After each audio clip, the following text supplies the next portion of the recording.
অনেক সময় কিছু সম্পর্ক আমরা দেখতে পাই যে সম্পর্কে একজন হয়তো তার সম্পূর্ণ এফোর্টটা দিচ্ছে, কিন্তু আর একজন একটু ছাড়া ছাড়া, একটু বেখেয়ালি, একটু কাইন্ড অফ বাউন্ডুলে বলতে পারো।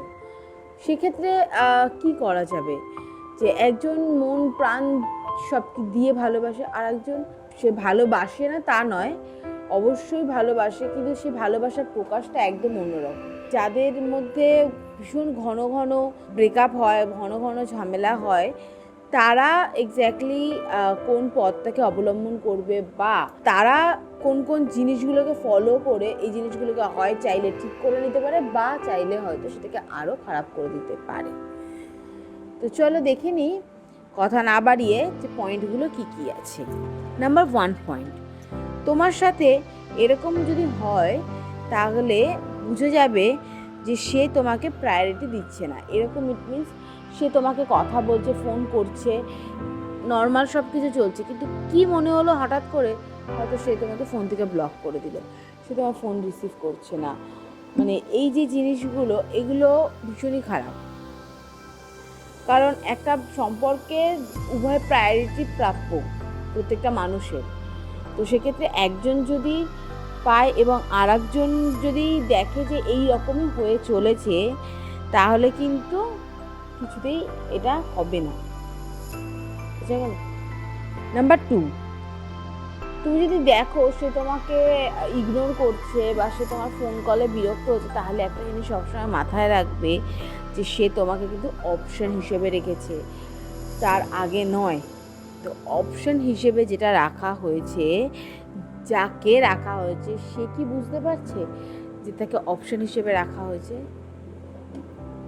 বাট এবার তার বোঝার পালা, তাকে বুঝতে হবে যে সামনে থাকা ব্যক্তিটি তোমাকে কি বলতে চাইছে, কিসের প্রয়োজনীয়তা সে বোঝাতে চাইছে। তো 2 নম্বর পয়েন্ট হলো, তোমাকে সে অপশান রেখেছে। আমি বারবার বলছি যে সে কিন্তু তোমাকে অপশান হিসেবে রেখেছে। তো চেষ্টা করো তার অপশান না হয়ে ওয়ান অ্যান্ড অনলি হয়ে ওঠার। নাম্বার 3, আমরা প্রত্যেকেই আমাদের মুড অনুযায়ী ব্যবহার করি, মুড অনুযায়ী অ্যাক্টিভিটি করি। আজকে এটা মনে হলো করলাম, কালকে এটা মনে হলো করলাম না, সেটা সম্পূর্ণভাবে তার নিজস্ব ব্যক্তিগত বিষয়। কিন্তু আমরা আমাদের মধ্যে না অনেকেই আছে যারা মুড অনুযায়ী কাজ করে, মুড অনুযায়ী ব্যবহার করে। যেগুলো বলা হয় বা যে ব্যবহারগুলো করা হয়, সেগুলো যখন যেরকম মুড হয় সেই অনুযায়ী থাকে। তো তাতে অনেক সমস্যারই সম্মুখীন হতে হয়। তো সেই সম্পর্কগুলো, সেই সমস্যাগুলোকে ওভারকাম করে একটা সম্পর্ককে সুন্দরভাবে এগিয়ে নিয়ে যাওয়াটাই তো হলো সবথেকে বড় চ্যালেঞ্জিং একটা বিষয়। তো আজকের এই ভিডিওতে 3টে পয়েন্ট আমি বললাম, যে 3টে পয়েন্ট কিন্তু সব সময় নোটিস করবে, যে যদি এই 3টে পয়েন্টের মধ্যে যদি কোনো একটা পয়েন্টও তোমাদের মনে হয় যে এইটা তোমাদের কাজে লাগতে পারে, তাহলে আমাকে কমেন্টে জানাবে।